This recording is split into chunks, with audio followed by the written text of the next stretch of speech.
A cultura brasileira é o resultado de uma mistura muito rica, soma das tradições portuguesas, negras e indígenas.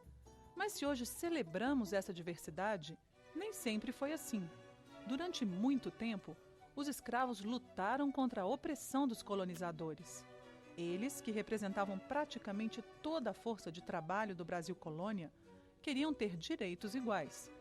No século XVII, em Pernambuco, um líder negro ousou enfrentar a ordem colonial e deixar as fileiras de trabalho para combater ao lado dos homens brancos em defesa das terras brasileiras. Era Henrique Dias, um dos personagens principais na luta contra os holandeses que invadiram o Brasil. As invasões holandesas estão intimamente ligadas à disputa pela cana-de-açúcar, que começou a ser cultivada no Brasil já na época das capitanias hereditárias. O tráfico de negros resolvia o problema da mão de obra nas fazendas, mas havia outros problemas. Para viabilizar a empresa açucareira na colônia, Portugal precisou recorrer à ajuda dos Países Baixos. Desde o século XV, os holandeses já comercializavam o açúcar produzido pelos portugueses. Em troca de empréstimo de capital, exigiam os direitos de refino e distribuição no mercado europeu.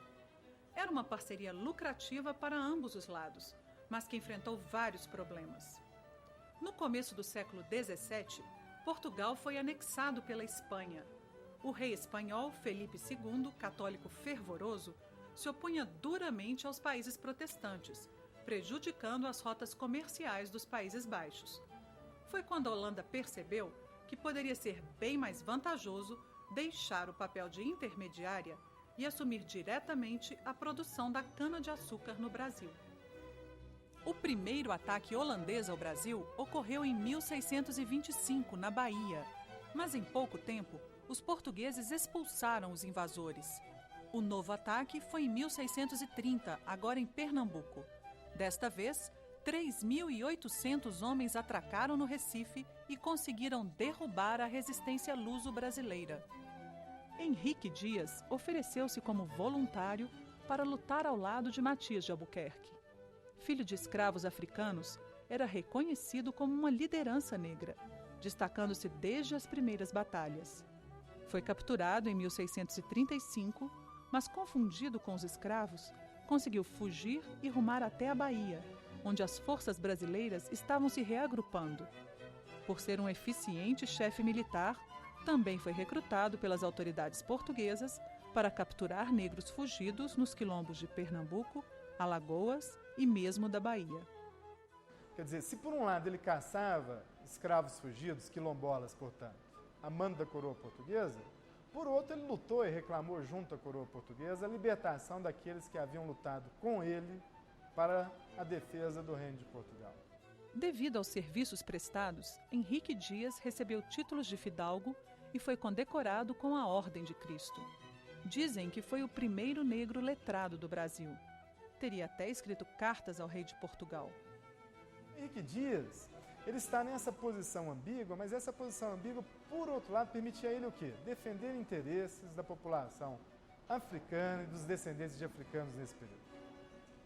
Então, conseguir esta posição, essa posição de destaque, de comando, de hierarquia, essa posição de autoridade, a ponto de exigir tratamento igual ao tratamento dado pela coroa, aos portugueses, isso é uma vitória fantástica para os africanos e seus descendentes naquele período. Mas o domínio holandês já estava posto. Aos poucos, os invasores conquistaram os senhores de engenho, que viam nos estrangeiros a possibilidade de investimentos. Os domínios dos invasores atingiram todo o litoral nordestino, do Maranhão até a foz do Rio São Francisco. Mas em 1645, com a decisão holandesa de executar as dívidas dos senhores de engenho, rebeliões locais começaram a se formar.